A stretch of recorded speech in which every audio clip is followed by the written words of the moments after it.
try to fix it. Yeah. People, they could be right. They could absolutely, is this like, do you sign Earl Thomas on a 1-year deal? Or is he looking for more security? Something we talk about on our show every day with Earl Thomas is Earl Thomas getting help for something that we don't know about? Would you sign Earl Thomas today for the Cowboys? If there's things about Earl Thomas that I know from talking to people that I think it would make it very difficult to do. Unless Earl Thomas was getting help, then if he's right now getting help for something that I've heard about him, then I can't do it because he needs to get the help first. And this is a guy that's had 2 now unceremonious exits from 2 places. Right. They're pretty reputable in Seattle and Baltimore. Right. And for me, it's Earl, are these 2 issues, these 2 places, are they your fault or are they somebody else's fault? Because you don't want somebody that is not willing to take some kind of responsibility for what's clearly their mistakes. To me, Baltimore is one of those franchises, and I know the general manager at Seattle, John Snyder, and I are good friends, and I didn't talk to John about him, but there's other kind of back channel ways you could talk about these players, and I guarantee you that there's issues of Earl Thomas that he needs to get help for before anybody considers assignment. Maybe that's something he's worked on since he's been out of the league right now. All right, let's hear from Dak Prescott, the quarterback of the Dallas Cowboys. Here's Dak Prescott on wanting the ball in the last drive. Yeah, for sure, I want the ball in my hands. I'm never going to shy away from the moment of having the ball in my hands, having a chance to win the game. I want to make those throws, and I want to have that opportunity. So we've just got to be better, starting with myself, of converting those and making more of these games, one-scored games, wins for us. And I know we will. We'll just go back this week of a tough practice, have some tough practices, get back on it, pay attention to the details, and we'll change this thing around. We've got a long way to go. We're just 1-2. Yeah. He's always going to be – Dak's always done a great job of being the positive guy, but also falling on the sword. Hey, we've got to do this and we got to do that. And it's starting to bother him. Those one-score games, that's something that, when you talk about – Russell Wilson's the king of that. Russell Wilson's the king of the one-score game, and Dak Prescott is, he realizes that if you want to be one of the best, you got to find a way to win those tight games. And, it's not all on him, but, he does want that ball in his hands and he wants that ability to finish these games. And he had one tonight. All right, here's Dak Prescott on a couple of mistakes in this game, the end of the half pick and then the fumble at the beginning of the second half. Yeah, the first one, obviously the ball was just a little behind Coop right there, and the guy makes a great play, jumps the route, comes up with the ball. Can't do that. Obviously it results in them getting a touchdown right before half, and then we come out at halftime and pretty much a strip sack as I'm trying to throw the ball comes out, and another turnover that results in a touchdown. Simple as that. That's how you lose games. So we've got to, me personally and everybody, we got to be better protecting the ball. All right, there's Dak Prescott. Not really saying much. Yeah, this one. That's for all the good throws he did make. There was that one that went behind Amari Cooper. And when you got a corner those corners are struggling, and you actually put them in a position to make a play, well then you're potentially going to wind up with an interception, and that's the ball placement on that particular throw was not where it needed to be in order to keep it from being intercepted. All right, so the Seahawks now 2-0 on the season when leading at halftime. We talked about they basically don't lose when leading at halftime. And this one holds true with that one again. We'll hear more from Dak Prescott coming up, plus Mike Fisher, Cowboys Insider on the way. Dallas Cowboys football will continue in a moment. Really appreciate everybody for tuning in. My name is Law Nation, LAW Nation. Don't forget to hit that like button, share this content. As you guys can see, I have my crow over here that I'm going to have to eat. And, it's just what it is. We lost. We ate tomato sauce. We can say that. But the issue on this team is clearly right in our faces. Self-inflicted wounds, right? We can see those things that it continue to happen, whereas we play against ourselves. Plus, we got to play against the officials. And I'm not saying that, hey, the officials were the main cause of the game, but we would like to see a game being called fairly. And shout out to the Seattle Seahawks. They won. They flat out won. When we look at everything totally, they won. And there's no way we can look at it and say, well, if this and that were to happen. But we call a spade over here, and that's just how it goes, Cowboy Nation. We are what, 1-2? 1-2. It looked like I've been feasting on birds. I ate crow week 1, right? Then we ate a falcon week 2, and now week 3, I'm eating again. I'm eating this crow again. So it's one of those things: crow, falcon, crow. So now we're going to play the Browns. So hopefully we can figure out how to uncrow that situation, right? Really appreciate everybody for tuning in. Thank everyone. I'm gonna read your comments, Q&A. If somebody listening in to 105.3 The Fan, shout out to them. Let me know when they go back live and we can go back and forth with them. T Dub 71, he says Xavier Woods is hot garbage. It's one of those things where now I'm questioning if he's a safety. I'm questioning, do he really got the inside information on the play safety, especially as it relates to cutback responsibilities? When will he make a play on the ball ever? At this point, we will have to reevaluate that safety role out of Xavier Woods. We already knew what Darian Thompson all was about, so there's no way that we can really say, okay, we upset and mad about Darian Thompson when I done already said, hey, this is what he is. You cannot allow the wide receiver to cross your face, especially you're supposed to be the last line of defense. If anything, you're supposed to be able to pick cherries. You're supposed to say, hey, I'm going to get this interception because I'm so deep at this point. He was deep on that play. He can't allow that play to happen.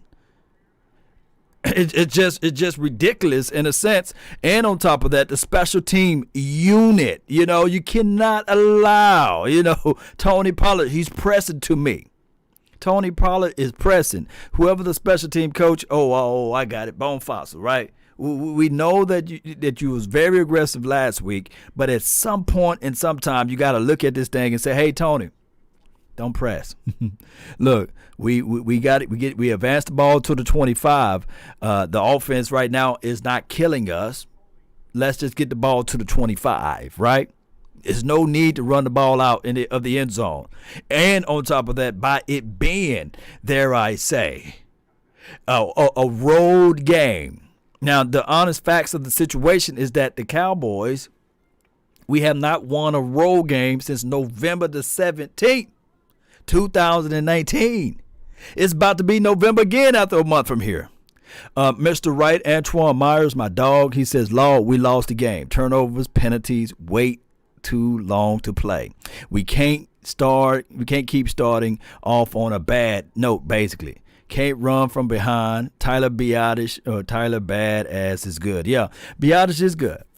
We got some highlights. Game to so hey, one hell of a game. We could have gotten blown out early, but didn't. Yeah, but didn't. That's Mr. Wright, man. Really appreciate you so much for making the donation to help elevate the nation. Just to repeat what he said, repeat this por favor, he basically said Dak had a good game.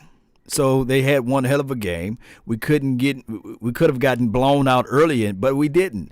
I think that the adjustments on the offensive line, kicking Zach Martin as the tackle, I think that this is a situation.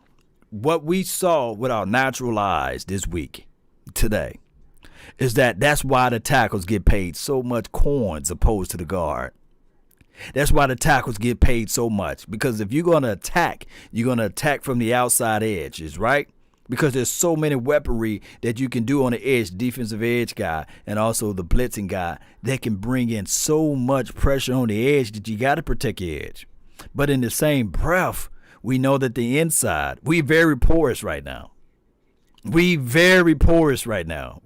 can't really allow Connor Williams. He looks so tiny, man. I know that his knock that he got short arms. He's getting picked up. Jaron Reed just literally picked him up and said, okay, you're my baby now. And I'm trying to keep it PG-13. You can substitute another word in there. But you're my baby now. That causes us the game. Yes, the quarterback need to play better, but at the same breath, we got to look at it like this.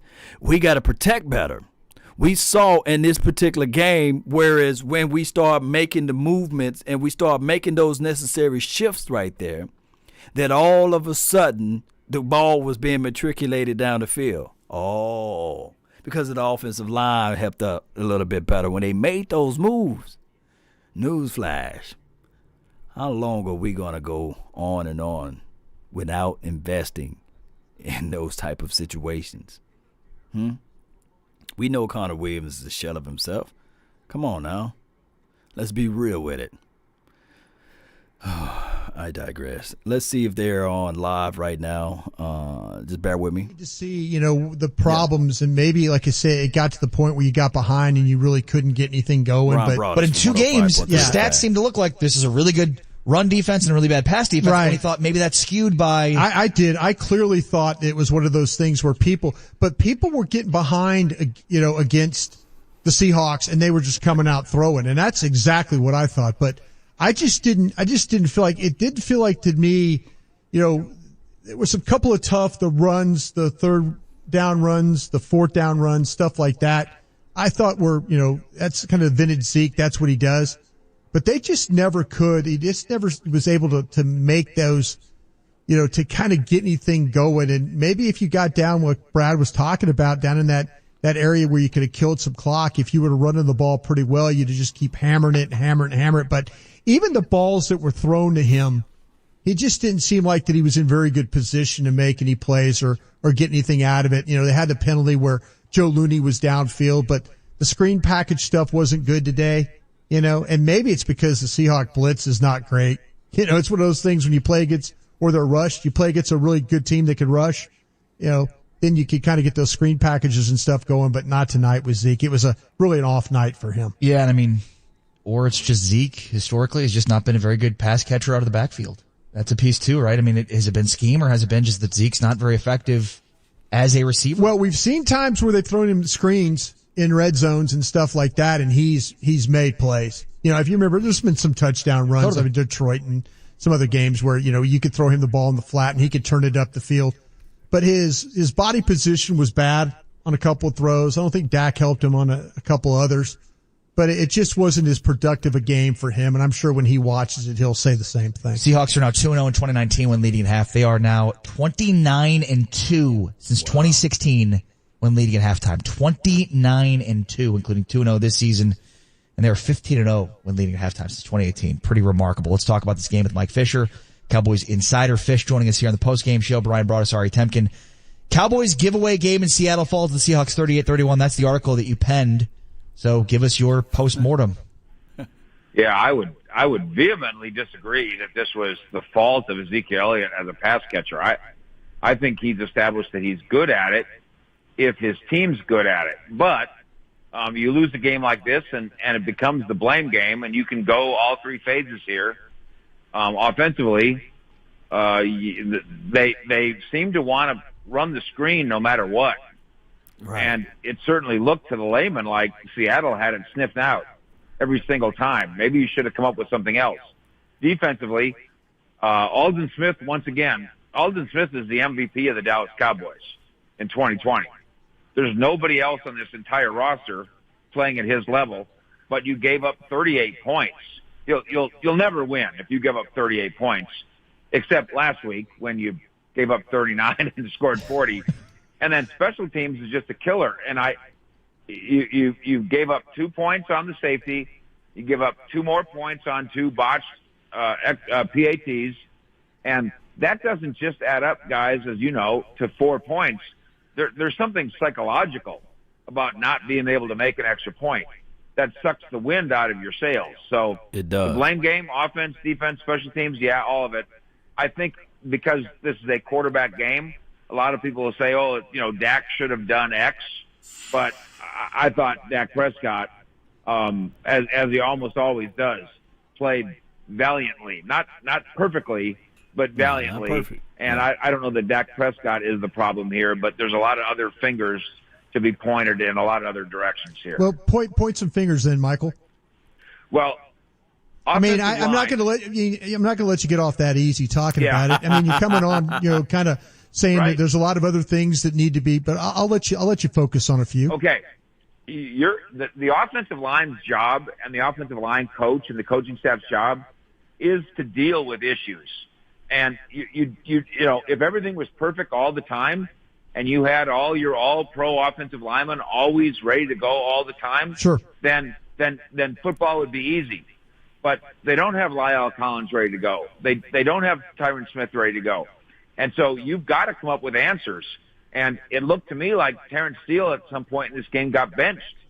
Yeah. Well, he did, Mike. They put Martin out there at right tackle. They obviously felt like they needed to do something better.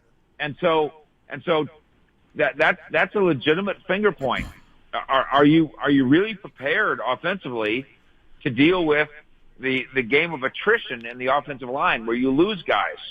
That they decided that Terrence Steele, they decided in week 1 that Terrence Steele was a starting tackle in this league, ahead of Cam Irving at the time. And then in week 3 they bench him. Well, Mike, we watched Cam Irving. He was not good. That's organizational. That's that true. Comes back to everybody. That comes back to the collective. The collective of the Dallas Cowboys decided, hey, look at all the stars we have in our offensive line, and look at what we've developed in reserve. And in fact, it's not good enough. And when we go back, is this on Jerry Jones then? And I've been saying this for 30 years here, Brian, as you know. When you lose, it means Jerry Jones loses, and it means the janitor at the Star loses. Oh, yeah. It means they all lose. Oh, yeah. This whole organization is 1-2, and we should point out in fairness, they are a watermelon kick away from being 0-3. And the watermelon kick, God bless them, was a fluke. That's never worked before. That crazy sideways watermelon spinning downhill before. This special teams coach, Bone Fossil, tried it before once in a game against Dallas, and it didn't work. It went wobbling out of bounds. Mike, so that's how close they are to 1-2, and that's how much scrutiny should come upon all the people involved. Yeah. Hey, we threw a parade for the special teams coach last week. This week they can't make an extra point. And that's the nature of the beast. Okay, here. this is a bad football team in your mind? This is a lucky to be 1-2 football team. Okay. And more than that, Brian, here's the indictment of it. Just like in week 1, when they sat in their hotel room at the Ritz-Carlton in Los Angeles and got to watch. Who did Philadelphia play that week? Week 1? Washington. They got Washington. to watch. I almost said that. They sat in their hotel room beds and watched Washington gag in week 1 and realize all we got to do is beat the Rams and we own the division. They did it again today. We're fully aware, taking the field today in Seattle, that Philadelphia stunk it up again today and managed only a tie against a bad Bengals team. And once again, the Cowboys were unable to grab their hands around the steering wheel of the NFC East. This is a division that's being given to the Cowboys, and they refuse to be good enough to take it. Yeah, but Mike, I know in the pregame you picked Seattle to win.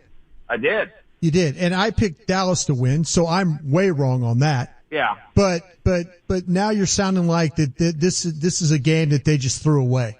I didn't pick Dallas to miss 2 extra points. I didn't pick Dallas to botch the fielding of a kickoff. Sure. To give up what they gave up in terms of safety. I didn't pick Dallas to be unable to move the ball with Ezekiel Elliott. Listen, Seattle is very vulnerable on defense. And then, Brian, on top of everything else, they lose their best player on defense, Jamal Adams. He goes to the sideline, and this is an indictment of coaching as well. You can't find a way to victimize Seattle when they don't have Jamal Adams. There had to be somehow, some way, somewhere where there's a hole left by Jamal Adams. There's got to be a gaping hole left by his absence, and the Cowboys never found it. And so for that reason, the Cowboys coaching staff on down absolutely earned this loss. Bigger issue, Fish, the Cowboys offensive line or the Cowboys secondary, or specifically their safeties? I think you can fix the offensive line because there's no reason that Lyle Collins can't eat one fewer hamburger and be back ready for next week. They continue to talk positively about Tyron Smith not being a long-term issue with the neck, so that could be fine. So you can have your offensive line intact. And by the way, maybe it's time for the rookie center to start playing. I don't know that he did. I look forward to Brian Broaddus watching the film on this. I wouldn't be surprised if the rookie center, if the Cowboys said, you know what, good enough. You're our center for the next 10 years. But safety, the problem at safety is they don't have talent. There's not a lack of talent in a healthy offensive line here. If this offensive line is healthy, they have talent. But the safety group lacks talent. And I am extremely aware, and so is Brian Broaddus, of the personal problems that Earl Thomas has. I am highly aware, and I'd still call him. And this organization hasn't even gone to lunch with Earl Thomas, who on his worst day is better than these safeties were today. Mike Fisher, Cowboys insider. Follow him on Twitter at Fish Sports. Bringing the heat. Cowboys lose to the Seahawks 38-31. That's going to be a conversation all week with Earl Thomas. Should they bring him into the fold? I mean, it's hard to disagree with Fish there. This is a fixable problem along the offensive line. At least you have some answers. But the safety, it's a talent issue. It's like we were talking about. You had problems at corner too now. You had problems at corner too. And, I think that guys like Brad Sham made an excellent point. You're down to guys, but these are veteran guys. The only rookie out there playing is Diggs. And you kind of feel like that, maybe he'll be okay one day. Would you say this Cowboys defense so far through 3 weeks is average, below average, terrible? Like where would you put them? Oh, they're borderline terrible. Terrible. Right. They are. I mean, because when we talked about the lack of pass rush, Aldon Smith was your pass rush today. And you had some guys kind of, We had 3 sacks coming into the game. Right. Aldon Smith had 3 sacks alone in this game. Yeah. But if it's so funny you say, I'm sitting there, I'm thinking, you say terrible. And then they get Seattle off the field all those times. But 4th and 3. And then, but then the times where Seattle scored, they look terrible. Terrible. So what are they? I mean, I don't want to sit there and just ride the fence and say, oh, they're average. Because they're really not. But maybe with all the issues that they do have, they're terrible. Because I'm trying to, I kind of thought going into the season, the Cowboys can win a Super Bowl if their defense is average, right? Like their offense should be so good that if they have an average defense, they should be good enough to win a Super Bowl. And now here we are 3 weeks later, and I'm like, I don't think their defense is average. You can certainly paint a picture that it is, but I don't think that it is. I think it's borderline terrible. Because there's just too many breakdowns in coverage where you've got guys wide open. This is not just a single game thing here. We saw that against Atlanta too. It just, remember, glossed over a lot of the negatives from the Atlanta game because they won. You erase all the negatives with a win. It does. But they were there. And the Cowboys had major breaks in coverage against Atlanta last week too. Terrible. Atlanta team that, by the way, blew fourth quarter leads by 16 points back-to-back weeks. Yeah, that coach is probably going to be on the way out tomorrow. Yeah. In Atlanta. Yeah. Is this a bad football team, Brian Broaddus? We'll get to that question and your phone calls at 877-881-1053. In a moment, you're listening to the Dallas Cowboys Radio Network. I think, and I'm listening in to the point, I think that, and this is just my opinion, I think that we got flashes of good players on the defensive side of the ball. We see some good things out of Alden, right? We see some growth factors out of Tristan Hill, although that was kind of a bad play to roll up on a guy like that and keep rolling. But, that's just all type of situation that they normally do in the past. So we looking at those two things of the coin, right? But we can say, okay, there was some, growth that we saw out of number 27, right? Bama fan says terrible offense A, defense is not like in the C. Yeah. And if we got to break that defense down into categories, right? RC, Cowboys, Hendricks, we got to break it down in categories, in my opinion. Like, for example, the defensive back, that will be one group, right? The linebackers will be another group. The front four will be another, And, of course, we can look at the individual play, but I just don't think that right now the continuity, the rapport that they're supposed to have between Thompson and X Woods are on the same page. I just don't see it. And of course, we can point out 2 or 3 bad plays, but you only get one time to drop the egg. The egg, like, just think about it. You have a carton of eggs, and they say, okay, I got 12 of them. But if you drop them, you're going to break them, So you can't allow yourself to drop the egg. That's the best analogy that I can give it to you. It takes and it boils down to one play in the NFL game in order for you to win or lose. Now, just to be objective a little bit with Dak Prescott, yes, that series right before the half was terrible too. That was terrible. Good play by the defensive back to jump and get the interception. Good play by them. We can't afford the way this defense plays. We can't afford to have turnovers on our side of the field. We can't. That's just the reality of it. Now, is Dak Prescott terrible for that? No, because he made it back. Just in the case point with the defensive side of the ball, when you get blown coverages, what I need to see in return is maybe, yes, you get blown coverages, but you got to learn from your mistakes within the confines of the game. Maybe a fumble, maybe somebody else make a play, but nobody's making a play on the defense. Yes, we get a few 3 and outs, but the only person that's shining is number 27. The only person, on the secondary. And then on the front 4, Alden Smith. He's the only other guy. I saw Griffin get some pressure, get into the face of Russell Wilson, which is okay. It is what it is. And, yes, there's been a disappearance of D-Law. We got to say that. But at this point, we got to look ourselves in the mirror and say to ourselves, what are we going to do with D-Law? Is this the production that we're going to get down the line forever and ever in a day with D-Law? Or we need to go ahead and, since we are moving to this 3-4 hybrid or 4-3, whatever the defense is, I don't know what the hell this defense is right now. But if we're going to move on from this defense, if he's not fitting into the system, then what can we get out of return for him, right? Teams do it all the time. They figure out ways to maneuver that thing. We do. We got to figure this out, Cowboy Nation.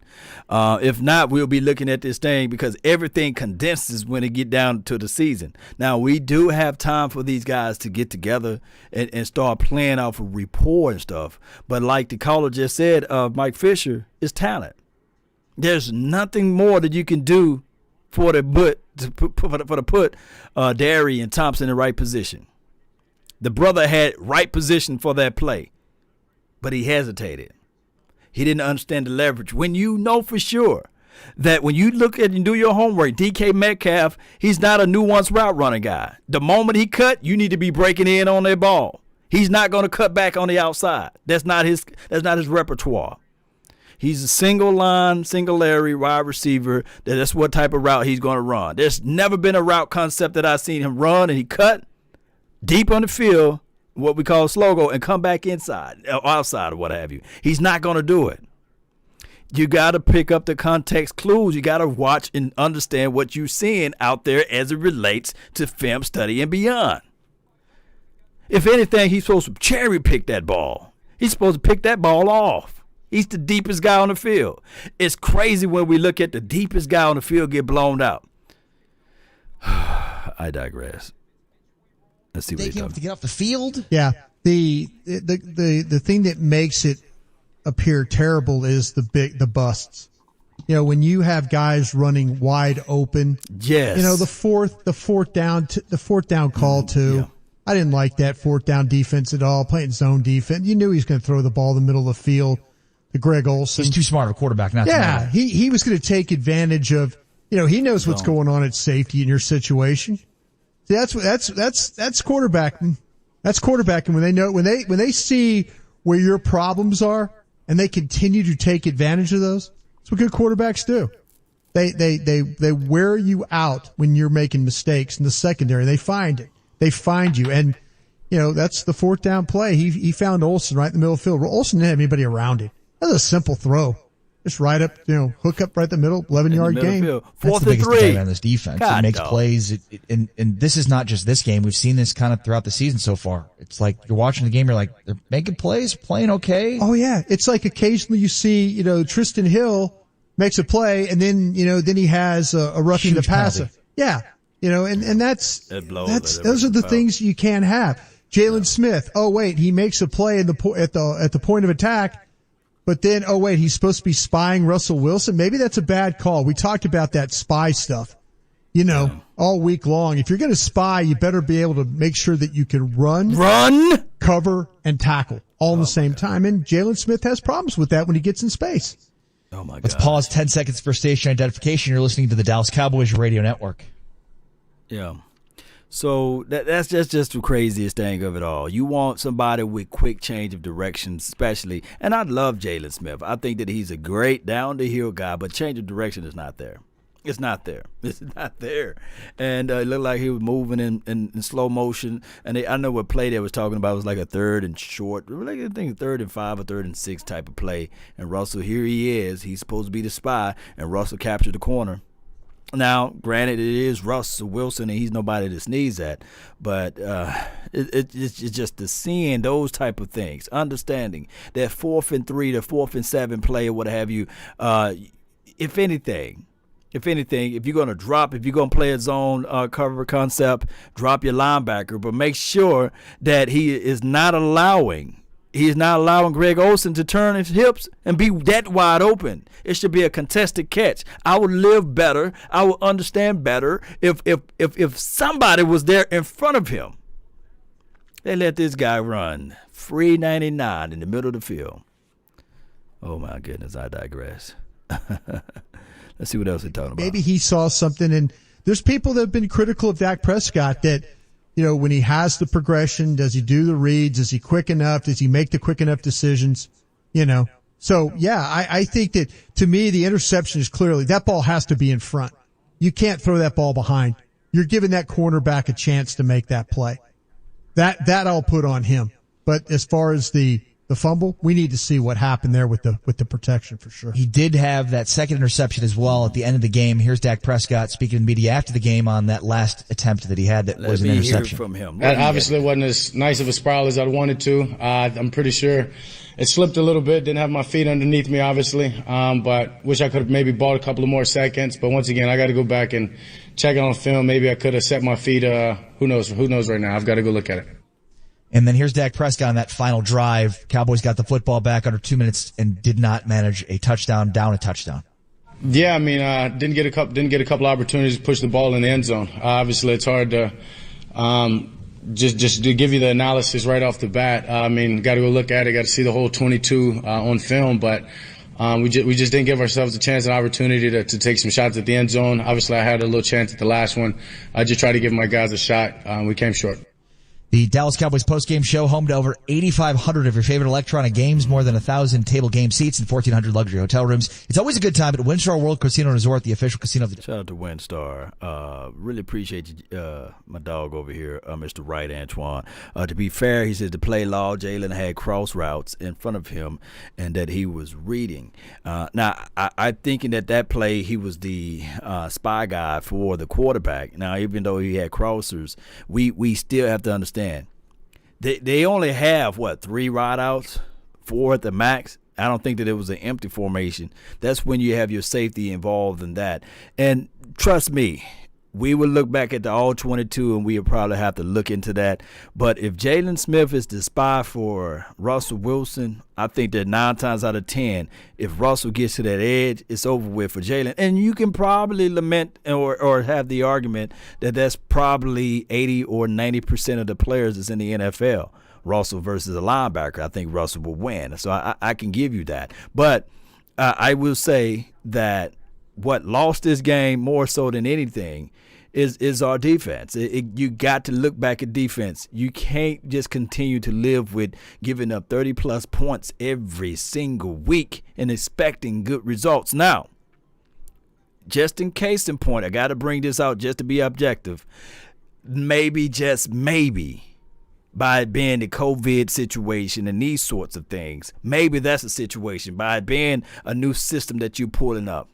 But I'm quite wondering at this point, if we didn't change and did a wholesale change on everything, will we still be giving up north of 30 points every week? You know, and I'm saying a wholesale change was one thing to change out the offensive side of the coaching philosophy, but now you're changing out the defensive side of philosophy.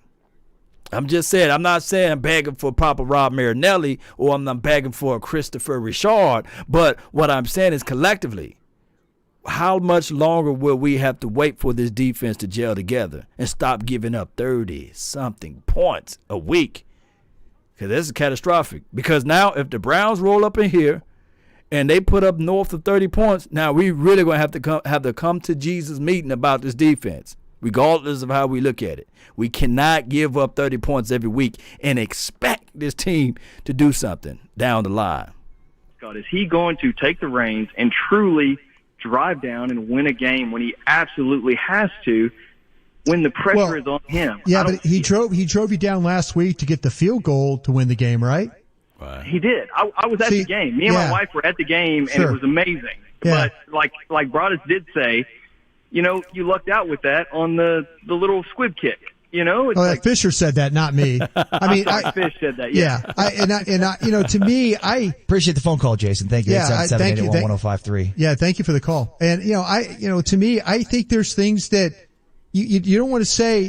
He's a veteran quarterback, and there's some. It's kind of like this team right now. There's some things you could say, man, you can hang your hat on that, and then there are other things you go, man, what is he doing, or what is the team doing?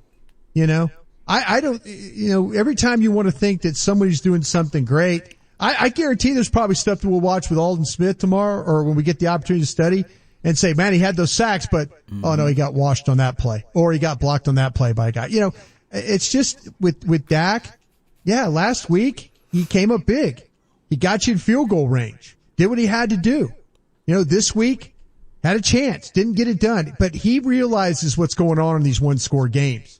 The guy on the other side of the field knows what's going on because he's finding a way to win them. 877-881-1053, 877-881-1053. Aaron is calling in from Buffalo. Go ahead, Aaron. You're on the Dallas Cowboys postgame show.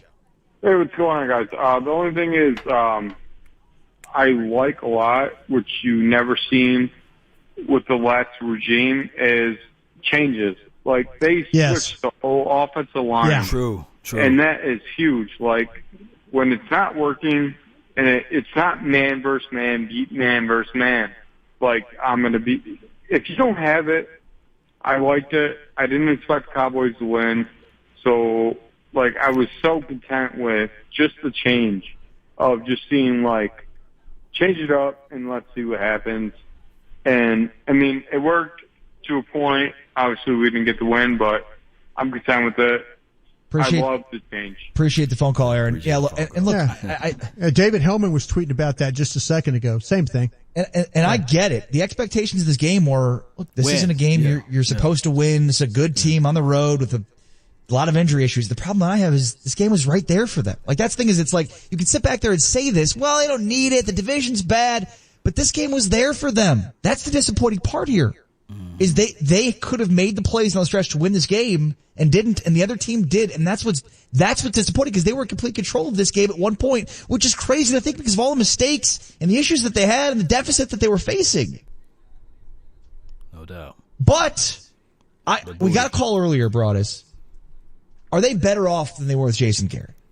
I would say unequivocally yes. Yeah, right? Better off with the record doesn't show that.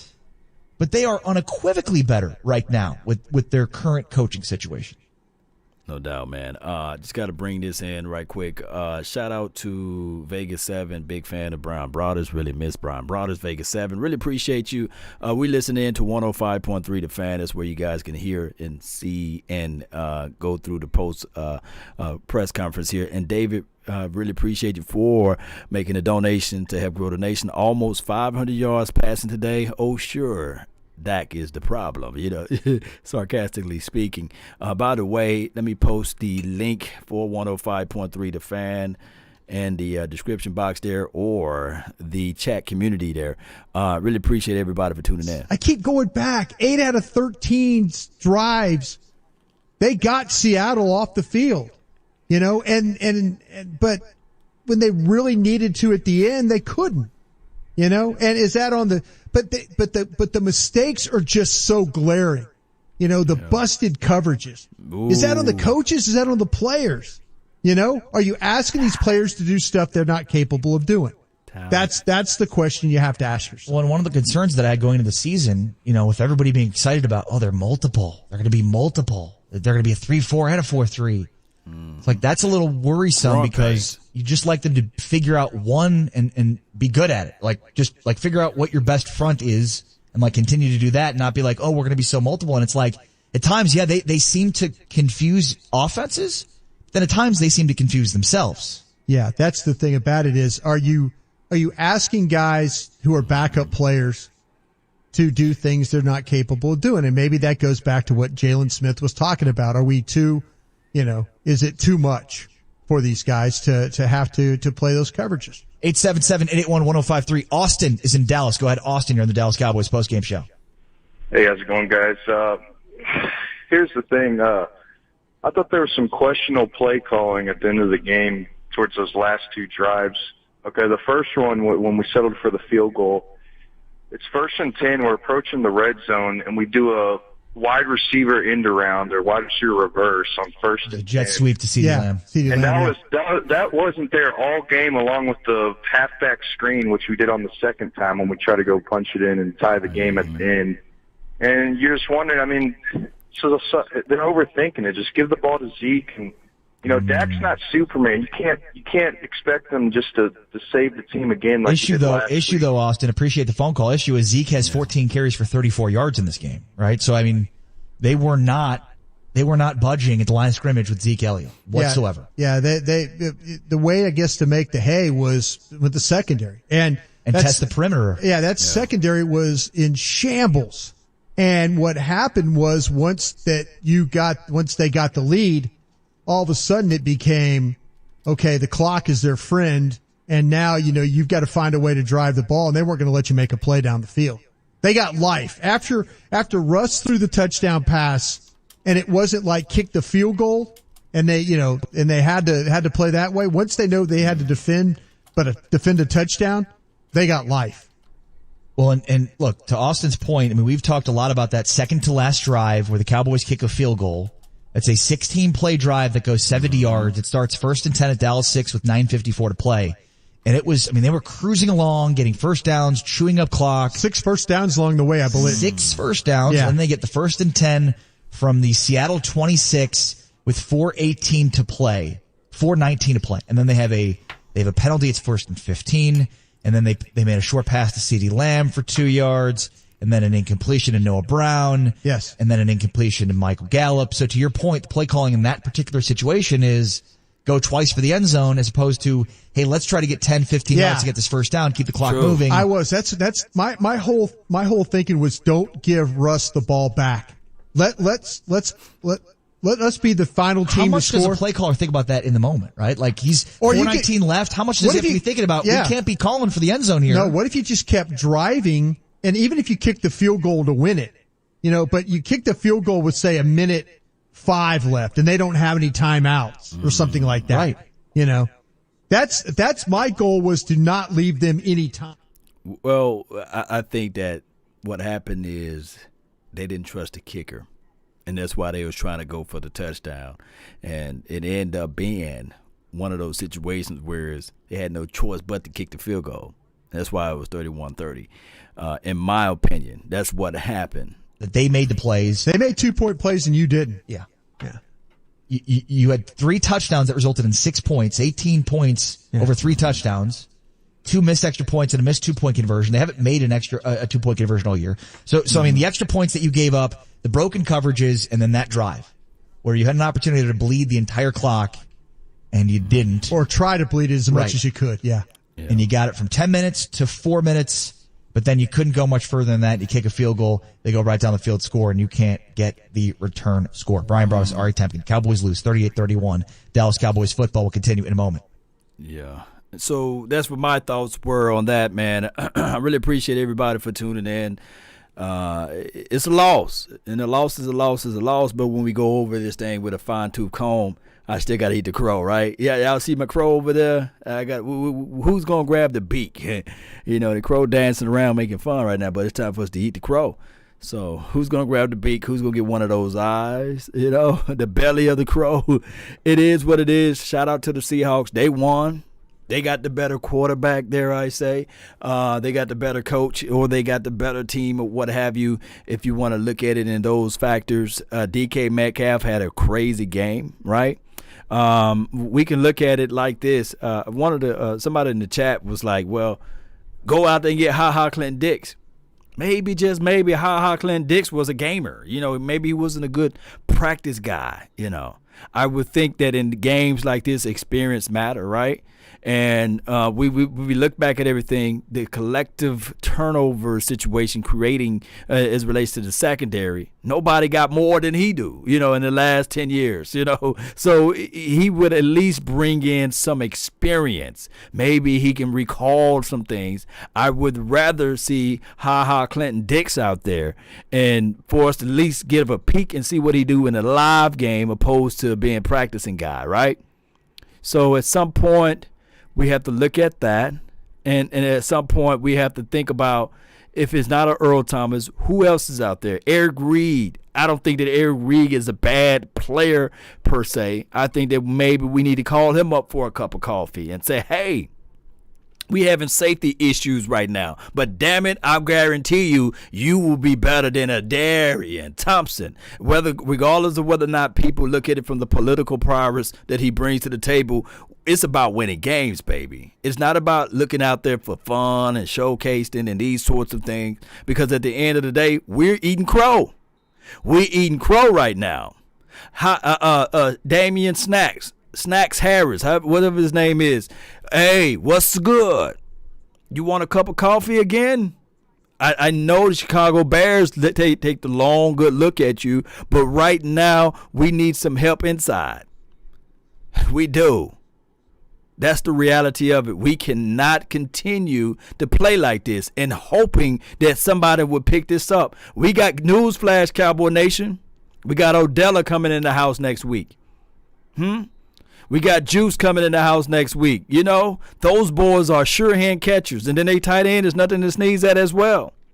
So once again, in the front four, Dak Prescott, Ezekiel Elliott, we got to be really alert next week, because they coming to wreck shop. Especially out of a motivated win for they just put up Baker Mayfield. Don't you know these guys grew up loving the Cowboys? Huh? Odella, Baker Mayfield, Myles Garrett, whatever that man's name is. Don't you know they're going to bring their 110% effort this weekend? Well, next weekend. We can't be folding around trying to play political football. It's about winning games. And if you don't have the cojones to look a player in the face and say, hey, it's about game action, about winning games, and if you slip up and you mess up, you're out the door, then I don't want you to be my coach. We got to figure this thing out. The last road game we won was November the 17th, 2019. We got to bounce back. Yeah, Nick Chubbs and Kareem Hunt. Think about this, Cowboy Nation. Because we didn't want to pull the trigger, because it's political football, we could right now have Ezekiel Elliott and Kareem Hunt in the backfield. But we refuse to pull the trigger because of political pressures, right? Huh? Let me know if I'm lying. And when I made the statement many a moons ago and said, hey, we should go out there and get a Kareem Hunt, right? Whatever his name is. They're like, nah, Law, we don't need him. That's the word that we use. It's about winning games, Cowboy Nation.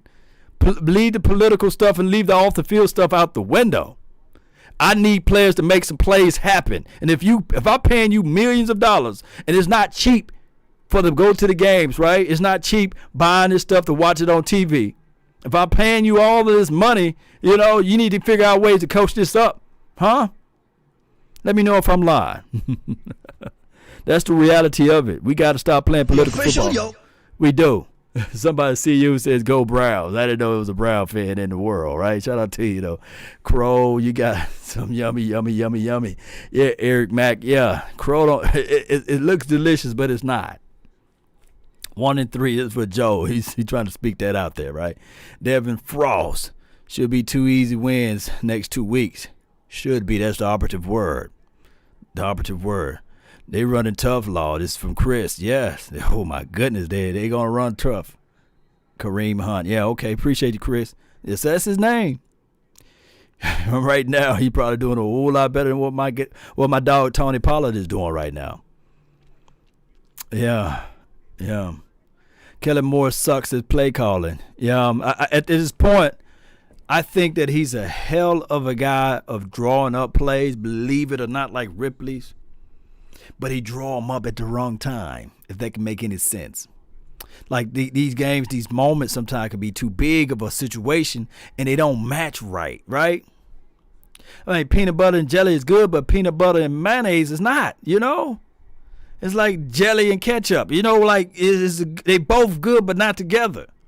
Sometimes we will have a nice, well-executed plan, but when you draw it up for Shaq to shoot the three, it's not going to be executable. It's not.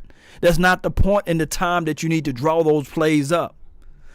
I'm thinking that maybe, just maybe, Mike McCarthy is looking at this situation and saying to himself, you know what? We was the number one offense in the NFL last year, which is understandable. I'm going to give you enough rope to see if you can wheel this thing around the right way. But the problem is that you're playing, and like he said in his presser, Mike McCarthy said this is not a clean game by no stretch of an imagination. That's what he said come out of his mouth to y'all ears. So he knows and he sees the warts. But at one point in time, Mike McCarthy is going to have to snatch that playbook away from Kellen Moore and say, son, you did a good job. But it's time for daddy to take over. And I'm daddy now, That's what you got to do. You got to be able. Now, I know it's week 3. But dog it, week 6, if we see in this same situation, OMG, it's time, K. Francis says he's not ready yet. Yeah, he's growing pains. Ain't nobody scared of Browns but you. This is Cowboys Vet 71. I don't think it's about scared factor or fear factor, because we can walk around and talk about that we're not scared of the Seattle Seahawks. But get news flash, that's not football. I'm not scared to fight anybody in life, but if I walk up and try to fight Shaq by myself, I'm not winning, because I can give him 2 punches combinations.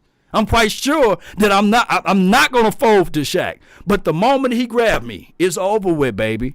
That's the reality of life. I'm not scared of nobody on this planet. I will walk up and fight anybody face to face. They could come meet me right now. But the reality of it is the reality of it. You got to know how to approach a certain situation. That's grown man talk to you 101.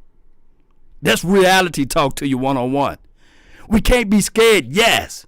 But the reality of it, they got a fearsome front four. They got wide receivers that can create nuances and spot places on the field. And if we don't play up to par, then yes, we cannot be scared, but we can still get knocked out and be left with a raggedy tooth. That's the reality of it. So stop with the bullshit talk about who's scared or who's not. That's not reality right there. The reality is face-to-face, mano-a-mano, how are you going to properly plan? When David slew Goliath, it wasn't the fact that he was scared or not. It's just that he outsmarted him. I'm so tired of fickle fans saying, oh, he's not scared. That's not reality. You got to plan this thing together. Let me know if I'm lying. Let me know if he didn't look at the situation and said to himself, hey, I got all of this armor on and it's holding me down. I'm going to take y'all to church right now. I got all of this armor on. It's holding me down. Let me plan this thing better. Let me execute my delivery a lot better. Goliath is 3,000 times bigger than me right now. But I got something that he don't got. Wisdom and understanding on how to execute and strategy and execute my plan better. You see, it's not about who's scared and who fear. It's not about that. Hands down, Cowboy Nation, newsflash, we got talent all over this field. We do. We got talent all over this field. But if we never use it right, if we never use it properly, we would never win. I can right now go out there and buy a Ferrari. If I give it to my 3-year-old daughter, she would never drive it right. It's not about the Ferrari. God, dog, I hope you guys are understanding. If you listen to me, maybe you'll live a little bit longer. Maybe you'll do better, proper decisions a little bit better. These are facts coming at you. So it's not about who's scared or who's not. The Browns can walk right up in here and hand us a nail if we don't properly plan and execute our delivery of decision and plan football. So leave all of the small talk alone. of who we scared and who we not scared of. These are football players. Nobody should be scared of nobody. Yes. Boy, I'm telling you guys. You know, he did on the blitz, except you had a penalty on the play. You got a sack. You get off the field, but you get a defensive, illegal contact foul. You know, I mean, there's some guys that you're kind of counting on to be those players that come in and give you something when they have to play. And, everybody's challenged in the league. Everybody's challenged with their depth. And I think, are there things that they're good at? Absolutely. Are there things they're bad at? Absolutely. And I think that the depth of this team, though, it lets them down at times. I really do. But look, we can keep going back to, well, they won in a fluky way. They should be 0-3, but they're not. Like, that's the thing. No, they're not. They still count out wins, whether they're fluky or not. Yeah. They're not 0-3. No. See, I asked Mike McCarthy that last year. Have you ever been a part of games? I remember games when Aaron Rodgers against the Lions, Hail Mary plays that, those are games. It takes luck to win football games sometimes. It does take luck to win football games. If you're thinking about Seattle, they're probably lucky they won today. Just looking at the fact that their secondary was compromised as bad as it was. You just couldn't. Just think about this. Benson Mayowa played here. You couldn't. Every time you said Benson Mayowa's name around here, everybody would go, "Come on." We're rushing with that guy. I mean, he was in training camp with them and did not make the team out of camp, right? Or he did. He was with them. That's what I'm saying. Benson Mayowa is like, now he is like a main piece of a team that's been great through history rushing passers. Benson, that's what bothers you the most is when you see a guy like Benson Mayowa is affecting the way that you're playing your game. 877-881-1053. Oscar and Denton. Go ahead, Oscar, in the Dallas Cowboys postgame show. Where my camera at? Hey guys, love the show. I'll be quick. Y'all were asked the question if the Dallas Cowboys are better this year than last year. Sure. There was a lot of hesitation in y'all's voice, and a lot of pauses. I don't really think they're better than last year. Let's just go back to the draft. They have the next draft. The next available player is a rookie. I'm not saying he's bad. CeeDee Lamb, I think, is the best receiver in the Dallas Cowboys roster. But why would you get a receiver when you have a lot of gaps in your defense? And go again to the Mike McCarthy. He was brought in because he was a veteran. We were tired of Jason Garrett being the person that never went for it, the person that never took the right decision. I know they didn't have a preseason, but why are the Cowboys making so many mistakes everywhere? And it all lands on the coaches, the coaching staff. Okay, Oscar, real quick, before you get the coaches, who did you want him to draft on defense? Instead of CeeDee Lamb. Just anybody else that was in the defense. I mean, okay. why do you want to appreciate the phone call, Oscar? 877-881-1053. Yeah, I know we're shout out to Vegas 7, man. Right appreciate you so much. I appreciate Oscar's call. I think to me that was CeeDee Lamb in the long run. The way this league is, you got to have a guy like CeeDee Lamb. No question. You got to have a guy, and you can find some defensive players. Hopefully, you can. I mean, I don't have any reservations in saying I think this team is better than last year's team. Right? Yeah. I have no reservations in saying that. We'll see what happened with the center too. By the way, you might have found your starting center today. Might be Biotish might be the guy that you can go forward with now. And you have a coaching staff that's making adjustments in game, which is fantastic. Yeah, Thank you to Alec Medford, Zach Rowe, Danny Hernandez, Tim Collins, and Brian Broaddus. I am Ari Temkin. The Cowboys lose 38-31. You're listening to the Dallas Cowboys Radio Network. Really appreciate you guys. I got about, let's try to squeeze about, it is, let's see what time it is over here. Where my timer at? It's 58 minutes. All right, so let's pull out the positive before I roll up out of here. Cedric Wilson had a hell of a game, right? And Michael Gallup. Those two guys really showcased and shined. They were drafted in the same year. CeeDee Lamb, he did some good plays as well. But collectively speaking, Cedric Wilson, we cannot throw away the spotlight from this kid. He battled back through injuries, multiple injuries back to back. And for the previous years that he was here, shout out to him. Let's give him his praises right now. And also Michael Gallup. It seems like he was automatic when we went towards his way. Really made play on the ball when it could have been another interception. He was able to pull the ball from the receiver because he batted up the defensive back at the time. And he grabbed the ball and got extra yards, right? So let's give him praises for that. Amari Cooper, I think that the way he calls tension and where they roll coverage his way, I think that we don't need to go to him as often. that one play that the receiver, well, the defensive back crossed his face. Dak Prescott said the ball was a little behind him as well. That one play that I wish the Cowboys were to not even go towards his way. If you look back at it, you had multiple guys in that area, in that proximity. So I'm thinking that the one-on-one to the outside where Michael Gallup was at would have been the answer, right? So Gallup did a hell of a job this game. When I look at this, the defensive side of the ball, two people that I want to give a shout out to. Number 27, he saved a touchdown, playing through the echoes of the whistle, knocking the ball out or what have you. Shout out to him for making that play on the ball. Now, he had his warts or what have you, but we are watching. Collectively speaking, we're watching the Cowboys really in the air trying to build a plane with this defense. It's a makeshift defense where it's week 6, week 7, maybe right before the bye, maybe, just maybe, this defense can wake up. But I think that it's a talent issue, regardless of how we look at it from what I can see from Darian Thompson. I think collectively speaking as well, from his collective game set, is that Xavier Woods is more of a nickel, maybe slot guy. I just don't see true safety play out of him. And I know we can probably highlight some good plays out of him. And I just see that sometimes his cutback lane protection on his backside, I just don't see him making necessary consistent plays on a consistent basis as relates to safety play. Now, he will get good score from PFF because you are the last line of defense and you come down and make plays and these sorts of things, but it's not enough for us. I just don't see where he's really controlling the middle of the field like that. I just don't see it. Hopefully it could just be a little rust. Maybe, just maybe, we can pull for straws and maybe around week 5, week 6, maybe he can pick that up from Xavier Woods. Not even going to talk about Darian Thompson, right? But those are the guys that I can call out. As far as the warts, D-Law, we need to see a little bit more from him. The interior play, shout out to number 99 for being a guy that he got a sack, I believe. He's doing a little something here and there, and he's doing some versatile stuff by playing fullback or what have you.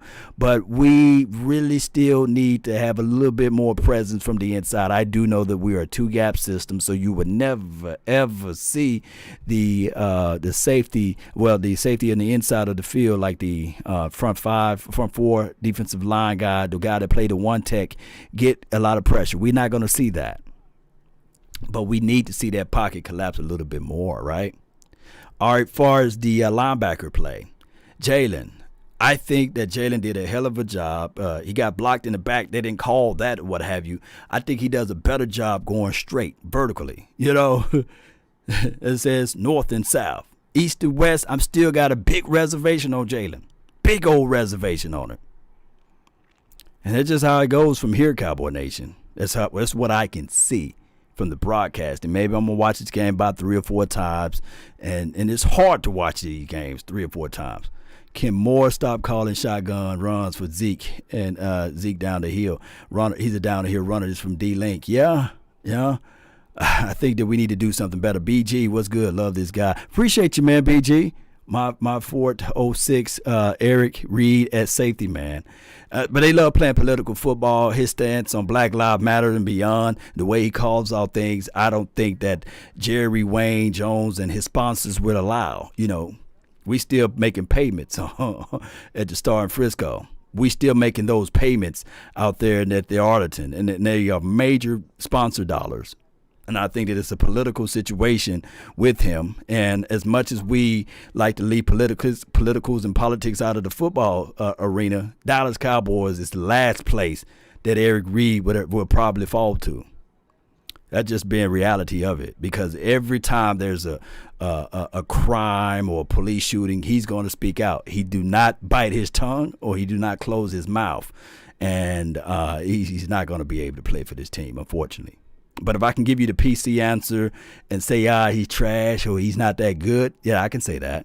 If that's the PC, the political correct answer, if those are people that excoriate and cast aspersions on that man's play. But on the field, we know for sure he's better than a Darian Thompson. There's nobody on this planet if it was Russian roulette, if it had a gun to your head and you would rather have a Darian Thompson or Eric Reed, you're saying, give me Eric Reed. Give me Eric Reed. There's nobody on this planet that would say, if I had a gun to their wife head or their husband head, they would say, okay, we're going to let Darian Thompson cover out in space. No, they're going to say, give me Eric Reed. But we don't do that around here. It's political. Jerry could currently on the phone with Earl Thomas, I pray, Church Boy 33, yeah? When will the Cowboys beat the Browns? I don't know. Fee Gallup, yes. BQ3, what's good? Yeah, you're right. 14-2, laughing my A off. Jace, yes. What's the score right now on the Saints versus Green Bay Packers? Joe McKinns, will we allow the teams to continue to get roasted? He has the right to, speak up. Yeah. Moore needs to run more off-tackle runs, run up the middle every single time. My Fort 06. Here's the situation with Kellen Moore. Here's the situation with it. He was a quarterback, right? And then he went from a quarterback to offensive coordinator. I just don't think that, and I said this last year, I just don't think that he knows how to draw up good running plays for Ezekiel Elliott. D Shift, he says they better do something, Law. Yeah, we'll find out. Remember Brock Marion? Yeah, that was a good minute ago. And they got rid of him, he went to the Miami Dolphins or something like that. We can't expect Dak to score 40 points a game. Let's talk about Dak Prescott. It's a serious situation when we look at Dak Prescott and we say, yeah, he blew the game, right? He threw the last pick of the interception, what have you. It was horrible, right? He threw the interception to Amari Cooper. The ball that was supposed to go to Amari Cooper, Griffin took it off.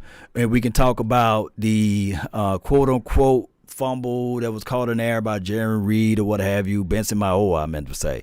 So it's so many warts that you can look at, but when you look at the context, like my dog Skywalker would say, we would see that, it's not 1,000% his fault.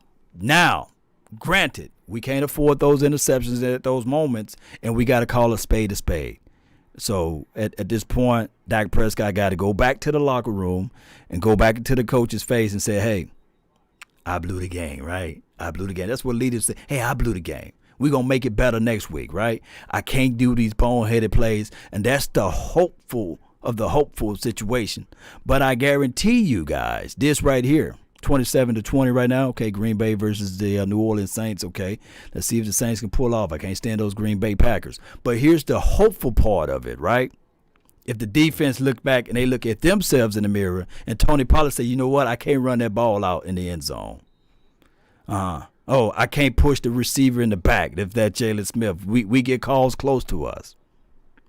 Oh, we can't leave blown plays down the field wide, the world open. And on a 4th and 3 play, we can't give the middle of the field. Those what the defenses got to look themselves in the eyes and the faces and the mirrors and say, hey, my quarterback at least spotted us 31 points. We got to at least hold these teams down to 20 points. Because I know for sure the quarterback that we got can at least put up 30. That's what we got to do. Because I'm quite sure that as much as we can talk about the quarterback, I can pull up Trent Difford. Dak Prescott is miles ahead of Trent Difford. He got him a Super Bowl ring. Oh, defense wins. What? Brad Johnson. Dak Prescott is miles and miles ahead of Brad Johnson. But they got a Super Bowl ring. Tom Brady, the first 4 years, man, that defense was nasty for him, right? Oh, my goodness. Nick Foles, for those who out there who love the Eagles, right? The Eagles cry fans out there. He got him a Super Bowl ring. They're 3-0 right now for Chicago, I think.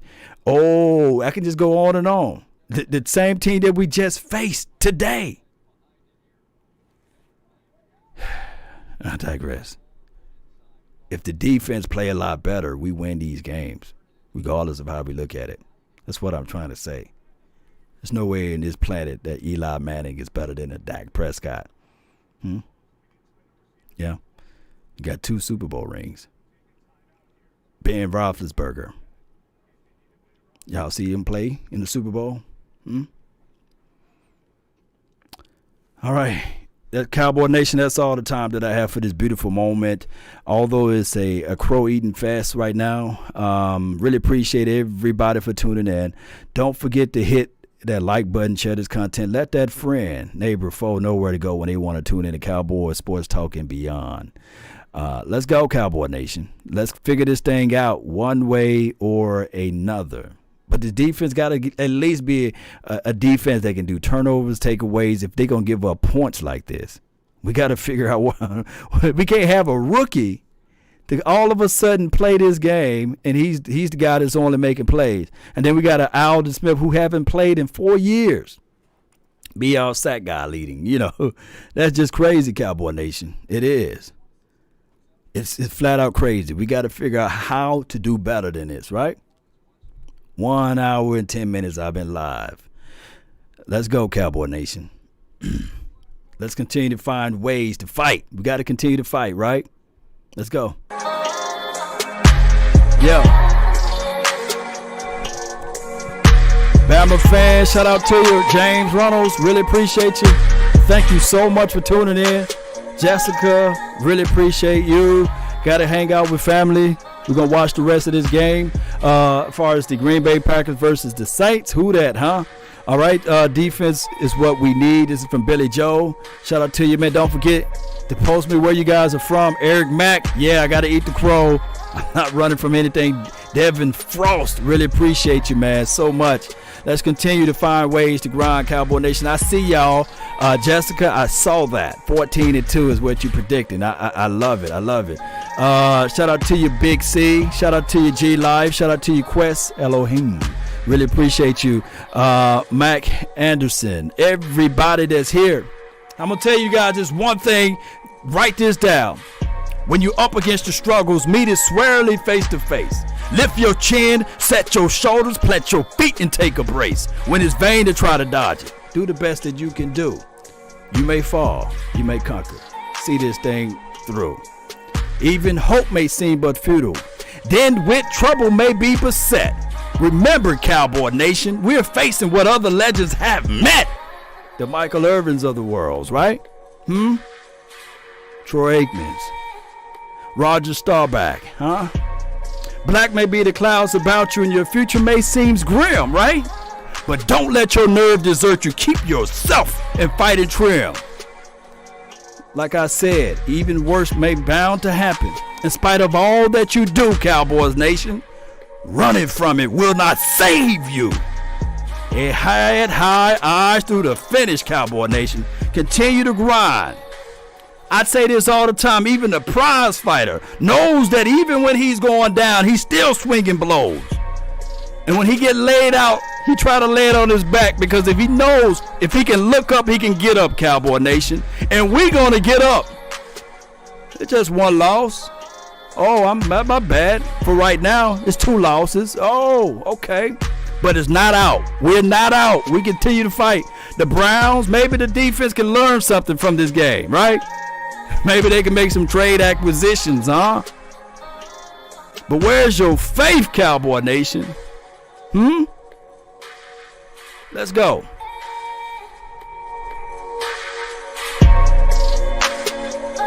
Let's go. No Orlando schedule. No Orlando, baby. No Orlando. No. But we got to do it one way or another, Cowboy Nation. Don't fold up like a wallet. I'm still wearing this silver and blue. I told people like this before. Even when I die, if you don't put a star on my grave, I'm coming up out of that thing. And I'm hunting you for the rest of my life. On the afterlife, right? They better put that star on my tombstone, baby. Yeah, let's go. Let's go. Come on, Cowboy Nation. Stop being down. It's not over with. Let's go. We're out. And remember, you're listening to nothing but the best.